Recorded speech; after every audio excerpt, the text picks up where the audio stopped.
کہ جو وظائف ہیں وہ وظائف جو میں ٹی وی پہ بتاتا ہوں کسی کے پوچھنے پہ عمومی ہوتے ہیں.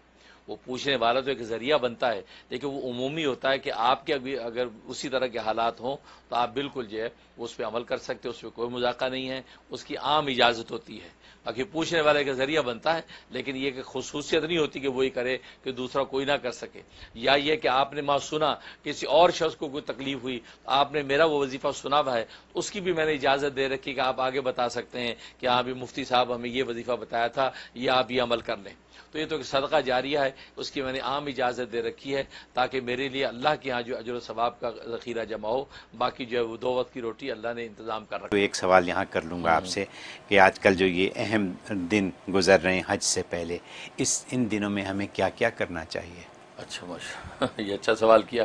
ہاں واقعی یہ دن بہت اہم ہے. یکم ذی الحجہ سے لے کے جو ہے وہ پہلی جو 10 راتیں بڑی اہم ہیں. یہاں تک کہ حدیث میں آتا ہے کہ یہ جو 10 دن ہیں ذی الحجہ کے, یہ 10 دن رمضان کے آخری 10 دنوں سے افضل ہیں, آخری 10 دنوں سے افضل ہے. لہٰذا ان دنوں کے اندر کیا ہوا عمل اللہ کو اتنا محبوب ہوتا ہے کہ اتنا محبوب کسی اور دن میں کیا ہوا محبوب نہیں ہوتا. لہٰذا یہ دن اتنے صبح صادق سے لے کے غروب آفتاب تک یہ دن کہلاتا ہے. اس دن کے اندر جو بھی ذکر و اذکار, جو بھی اعمال اشکال کریں گے وہ اتنے قیمتی ہیں کہ پورے سال کے اندر ایسا کوئی دن نہیں ہے جس میں یہ عمل اتنا قیمتی ہو. لہٰذا یہ افضل. اور فرمایا حدیث میں آتا ہے کہ رمضان کی آخری جو 10 راتیں ہیں وہ یہ اس ذی الحجہ کی 10 راتوں سے افضل ہے, کیونکہ اس میں طاق راتیں لیلۃ القدر اس سے افضل ہے. لیکن ان راتوں کی اتنی بڑی قیمت ہے, فرمایا کہ اس ایک رات کی عبادت اللہ تبارک و تعالیٰ کے لیلۃ القدر کے برابر لکھی جاتی. یہ جو راتیں گزر رہی ہیں 10 راتیں, تو اس رات میں عبادت کے لیے آپ کھڑے ہو جائیں گے, عشاء کے بعد جو 2 رکعت نفل پڑھ لیں گے, 1 سپارہ پڑھ لیں گے, تو یہ آپ کو لیلۃ القدر سے بھی زیادہ اجر, لیلۃ القدر کے برابر اجر دیا جائے گا. تو گویا کہ 10 راتوں میں آپ نے عبادت کر لی تو گویا کہ 10 لیلۃ القدر کا اجر و ثواب آپ کو عطا ہوگا. اور ایک لیلۃ القدر کا ثواب آپ جانتے ہیں کہ جناب وہ کتنی بڑی 84 سال کی عبادت سے افضل, اور آپ کو 10 راتوں کو آپ کاؤنٹ کر لیں کتنی بڑی عبادت, اس لیے بڑی اہم ہے. لہذا اس میں جو ہے کثرت سے لا الہ الا اللہ کا ورد کریں, کثرت سے استغفار کریں, اور کثرت سے قرآن کی تلاوت کریں, اور نوافل پڑھیں, اس کا اہتمام کریں. تو راتوں کے اندر کم سے کم 10 نوافل پڑھنے کا اہتمام کر لیں. بھلے مغرب سے عشاء کے درمیان میں پڑھ لیں, بھلے جو ہے رات سونے سے پہلے 10 نفل پڑھ کے اللہ سے خیر مانگ لیں. اور اسی دن کے اندر جو ہے قرآن کریم کی تلاوت کم سے کم 1 پارہ تلاوت روزانہ کر لیں, اور 500 مرتبہ استغفر اللہ ربی من کل ذنب واتوب الیہ, یا استغفر اللہ الذی لا الہ الا هو الحی القیوم واتوب الیہ, یہ 500 مرتبہ. اور لا الہ الا اللہ محمد رسول اللہ, لا الہ الا اللہ, لا الہ الا اللہ, یہ 500 مرتبہ پڑھ لیں. اسی طریقے سبحان اللہ والحمد للہ ولا الہ الا اللہ واللہ اکبر ولا حول ولا قوت الا باللہ العلی العظیم 500 دفعہ پڑھ لیں. اور صلاۃ والسلام درود شریف اللہم صلی وسلم بارک علی محمد وعلی آل محمد, یہ جو ہے یہ آپ پڑھ لیں 500 دفعہ. جو میں درود بتاتا ہوں وہ والا پڑھ لیں, اللہم صلی وسلم بارک علی سیدنا محمد النبی الامی وآلہ وصحبہ الف الف مرتین, یہ بھی پڑھ سکتے ہیں. اور یہ درود شریف بھی پڑھ سکتے ہیں اللہم صلی وسلم وبارک علی محمد وعلی آل محمد کما صلیت وسلمت وبارکت علی ابراہیم وعلی آل ابراہیم انک حمید مجید.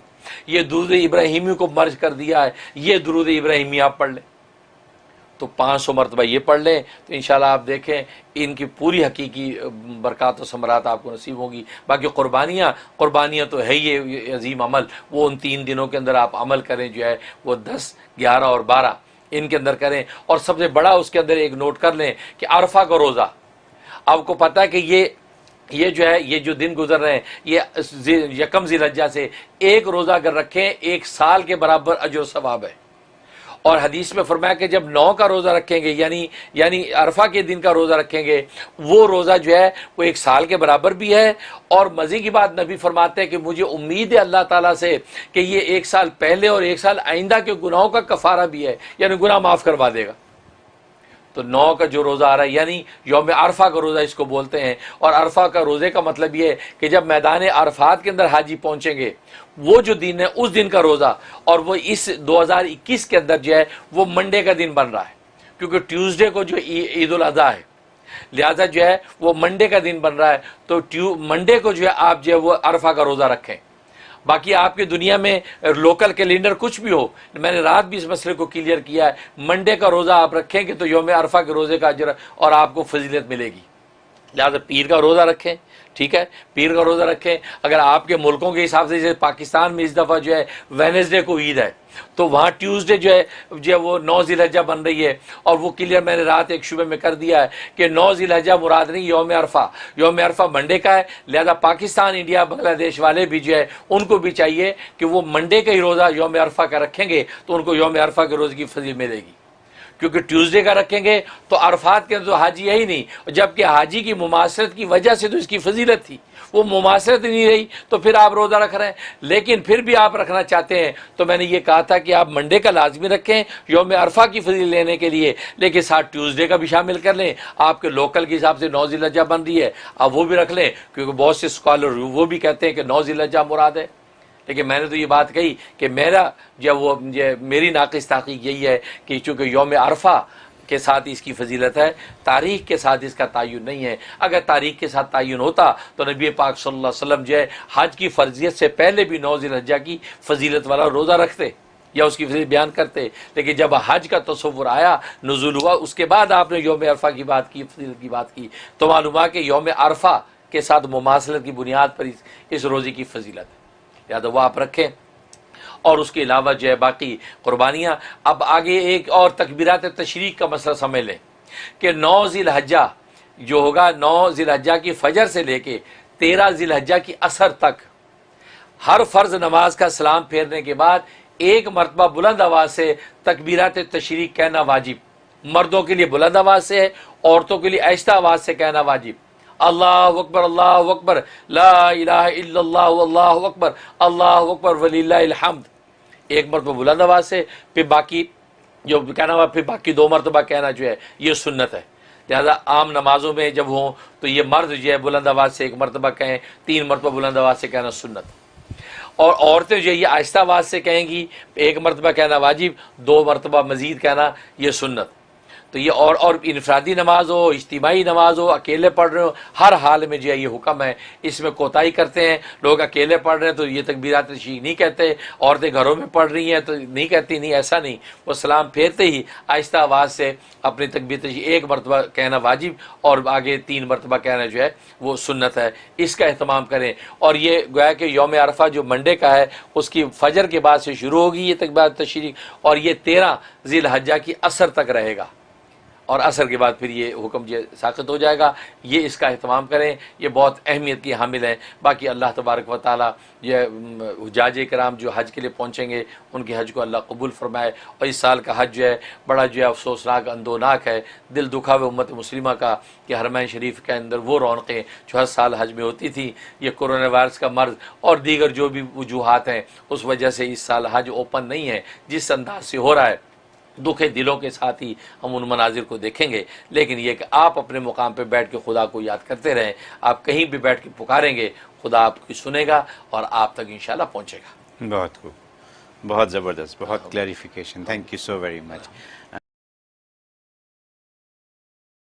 آج ہم اللہ تبارک و تعالیٰ کے اسماء الحسنہ میں سے 18ویں نمبر کے نام پر گفتگو کریں گے، جی، جو کہ بعض کتابوں میں 17 نمبر اس کا لکھا ہوا ہے.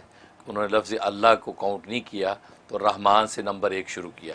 لیکن ہم نے چونکہ اللہ کو بھی کاؤنٹ کیا تھا تو ہمارا جو ہے یہ آج کا جو ہے نام یہ 18واں نمبر بنتا ہے، 18. اور یہ ہے الرزاق. الرزاق بہت بابرکت نام ہے. سارے رزق کے خزانے اس نام کی جو ہے تجلی ہیں. اور رزاق کا معنی بہت زیادہ رزق دینے والا، بہت زیادہ روزی دینے والا. اور یہ نام جو قرآن کریم میں 5 مرتبہ اللہ تبارک و تعالی نے مختلف آیات میں دہرایا ہے. اور اس کے عدد جو ہے وہ 308 بنتے ہیں، 308. اور اس کا مفرد عدد بنتا ہے 11، کہ 3 اور 8 جو ہے وہ 11 بنتے ہی اس کا مفرد عدد ہے. گویا کہ 11 دن کے ورد کے بعد کوئی نہ کوئی اللہ تبارک و تعالیٰ کا لطیفہ ضرور ظاہر ہونا چاہیے. انسان جتنے بھی صدقے دل سے پڑھے گا تو 11 دن کے بعد اس کا لطیفہ کوئی نہ کوئی ظاہر ہونا چاہیے. تو یہ بابرکت نام ہے. اور اصطلاحی معنی میں اس رزاق کا معنی وہ ذات وہ ذات جس نے ہر جاندار کی، ہر مخلوق کی روزی اپنی ذمے لے رکھی ہے، نہ صرف ذمے لے رکھی ہے بلکہ ان روزیوں کو پیدا بھی کرتا ہے، اور پیدا کرنے کے بعد ان تک پہنچاتا بھی ہے مخلوق تک، بھلے وہ مخلوق کہیں بھی ہو ان تک وہ پہنچاتا ہے۔ اور قرآن کریم میں اس چیز کا اظہار کر دیا کہ وما من دابۃ فی الارض الا علی اللہ رزقها، کہ روئے زمین پر کوئی بھی چوپایا چلنے والا جاندار ایسا نہیں ہے کہ مگر اس کا رزق اللہ کے ذمے ہے۔ وَيَعْلَمُ مُسْتَقَرَّهَا وَمُسْتَوْدَعَهَا، اور اللہ تبارک و تعالیٰ اس مخلوق کے مستقل ٹھکانے کو بھی جانتا ہے اور اس کے عارضی ٹھکانے کو بھی جانتا ہے۔ سبحان اللہ۔ یعنی اس میں اس بات کا اشارہ ہے کہ دنیا کے اندر اگر آپ اپنا ٹھکانہ بدلیں تو متعلقہ اداروں کو اطلاع کرنی پڑتی ہے کہ جی ہمارا ایڈریس چینج ہو گیا ہے، اب ہمارا چیک وہاں بھیجیں، جی ہے نا؟ تو نہ کرے تو وہ جو آپ کا چیک ادھر ادھر ہو جائے گا۔ اللہ فرماتے آپ کو ہمیں کہنے کی ضرورت نہیں ہے، آپ جہاں مستقل رہتے وہ بھی ہمیں پتہ ہے، عارضی طور پہ کہیں ٹھکانہ آپ کرتے ہیں وہ بھی ہمیں پتہ ہے، آپ کا رزق وہیں پہنچے گا، لہذا پہنچتا ہے۔ انسان مسافر ہو تو پہنچتا ہے، گھر میں مقیم ہے تو بھی پہنچتا ہے۔ بلکہ اس پر جو حضرت موسیٰ علیہ السلام کا واقعہ بڑا دلچسپ آتا ہے کہ حضرت موسیٰ علیہ السلام کو اللہ تبارک و تعالی نے جب کوہ طور پہ تجلی دکھائی اور آپ نے یہ سمجھا کہ آگ ہے، اور اپنے اہلیہ جو ہے وہ درد ذیل میں تھیں، تو آگ لینے کے لیے وہاں گئے تو پتہ چلا وہاں تو رب کریم کی تجلی تھی، تو اللہ تبارک و تعالی سے ان کی گفتگو ہوئی، کلام ہوا اور وحی نازل ہوئی، اور ساتھ ہی حکم ہوا کہ فرعون کے پاس جاؤ دعوت حق دینے کے لیے۔ اب یہ دل میں سوچنے لگے کہ اہل خانہ کا کیا ہوگا، ان کا خیال کون کرے گا، پیچھے جو بھی میرے ساتھ میرے کفایت میں لوگ ہیں ان کے رزق روٹی کا کیا بنے گا، تو یہ خیال آیا۔ تو اللہ تبارک و تعالی نے فرمایا کہ موسیٰ یہ سامنے جو پتھر ہے اس پتھر کے اوپر جو اپنی لاٹھی مار، لاٹھی ماری، وہ پتھر ٹوٹا، ان میں سے ایک اور پتھر نکلا، فرمایا اس دوسرے پتھر پہ لاٹھی مار، وہ ٹوٹا، اس میں سے ایک اور پتھر نکلا، فرمایا تیسرے پتھر پہ پھر مارا تو ٹوٹا، اس میں سے ایک چھوٹا سا کیڑا جس کے منہ میں سبز پتا ہے، وہ غذا ہے وہ کھا رہا ہے، اور یہ ترانہ پڑھ رہا ہے کہ سبحان من یرانی و یعلم مکانی، کہ پاک ہے وہ ذات کہ جو مجھے دیکھ رہی ہے اور میرے اس ٹھکانے کو بھی جانتی ہے، وہ یسمع کلامی، اور میرے کلام کو بھی سنتی ہے، وہ یذکرنی ولا ینسانی، اور مجھے یہاں پر بھی یاد رکھے ہوئے ہے کہ مجھے رزق پہنچا رہی ہے اور مجھے بھولی نہیں ہے۔ سبحان اللہ۔ تو اللہ تبارک و تعالیٰ فرمایا موسیٰ میں اس کیڑے کو یہاں خوراک پہنچا سکتا ہوں تو تیرے اہل خانہ کا میں کفیل نہیں ہو سکتا، تم پریشان نہ ہو، تو میرے کام میں لگ، میں تیرے کام میں لگوں گا۔ تو مطلب یہ اللہ تبارک و تعالیٰ کے رازقیت کا عالم ہے کہ جہاں بھی ہوتا ہے اسی جگہ رزق پہنچاتا ہے۔ اس لیے علماء نے لکھا ہے کہ رزق کی دو قسمیں ہیں، ایک رزق خاص ہے، ایک رزق عام ہے۔ رزق خاص کا مطلب یہ ہے کہ وہ رزق کہ جس کا تعلق ایمان و یقین کے ساتھ ہے، کہ اللہ تبارک و تعالی ایمان و یقین کا جو رزق، دلوں کا جو رزق عطا کرتے ہیں اور رزق حلال کی دولت سے جو منور کرتے ہیں، یہ رزق خاص ہے۔ اور ایک رزق عام ہے کہ جو دنیا اور سامانوں کا جو رزق ہے، یہ اللہ تبارک و تعالی بلا تفریق کافر مومن سب کو عطا کرتے ہیں، لیکن رزق خاص جو ایمان و معرفت کا رزق ہے وہ صرف اللہ تبارک و تعالی مومنین کو عطا کرتے ہیں، اور اہل ایمان کو اللہ یہ توفیق دیتے ہیں کہ وہ رزق حلال کی کوشش کرتے ہیں۔ اور ابن قیم رحمہ اللہ تعالی نے بڑی خوبصورت بات کی کہ اصل میں رازقیت کے دو مفہوم ہیں۔ رازقیت کا ایک تو مفہوم یہ ہے کہ اللہ تبارک و تعالی جو ہے وہ ایک وہ رزق عطا کرتے ہیں جو انسان کی ایمانوں اور انسان کے سامانوں کا رزق ہے، اور وہ اپنے انبیاء اور اولیاء کے ذریعے سے اللہ تبارک و تعالی مخلوق تک پہنچاتے ہیں۔ اسے علم و عرفان کا رزق بھی ملتا ہے، یعنی قلوب کا رزق، اور اسے انسان کے ابدان جو بدن جسم ان کا رزق حلال وہ بھی ان کے ذریعے سے مہیا ہوتا ہے، ایک یہ مطلب۔ اور دوسری قسم رزق سے مراد یہ ہے کہ وہ رزق جو رزق حلال ہے، جو بدنوں کا علم ہے، اللہ تبارک و تعالی نے بدن کی نوعیت طبی طور پہ ایسی بنائی ہے، ایسی اندر وینز اور رگیں اور ایسے سلسلے رکھے ہیں کہ وہ رزق ان کے ذریعے سے اسے اپنے متعلقہ مقام تک پہنچاتے ہیں۔ کیونکہ اگر رزق موجود ہو اور اندر کھانے کا نظام ڈسٹرب ہو جائے تو کیسے پہنچے گا؟ تو فرمایا کہ انسان جب کھاتا ہے تو وہ نالیاں اللہ نے ایسی بنا رکھی ہیں کہ ہر چیز اپنے اپنے مقام پہ جا رہی ہے، پانی اپنے مقام پہ جا رہا ہے، غذا اپنے مقام پہ جا رہی ہے، ہر چیز اپنے اپنے مقام پہ ٹھہر رہی ہے۔ اور پھر کھانے کے بعد انسان اگر الٹا ہو جائے تو وہ کھانا باہر پلٹتا نہیں ہے، یعنی ایسا نظام رکھا، کھانا گیا اب وہ پلٹ کے باہر نہیں آتا۔ فرمایا یہ جو دوسرا رزق کا مفہوم ہے کہ اللہ نہ صرف کھلا دیتا ہے بلکہ کھلانے کے بعد وہ اس کو اپنے اپنے مقام پر پہنچا دیتا ہے اور اس کے اچھے اور نیک اثرات ظاہر کرتا ہے۔ یہ اللہ تبارک و تعالیٰ کی رازقیت ہے جو کسی دوسری ذات کو حاصل نہیں ہے. اس لیے اللہ تبارک و تعالیٰ رزاق ہے، یعنی بہت زیادہ روزی دینے والا، مطلب نہ صرف روزی دینا بلکہ روزیوں کو پیدا بھی کرتا ہے اور اپنے اپنے مقام پر ہر ایک کو اس کی روزی پہنچا بھی دیتا ہے. یہ رازق ہے.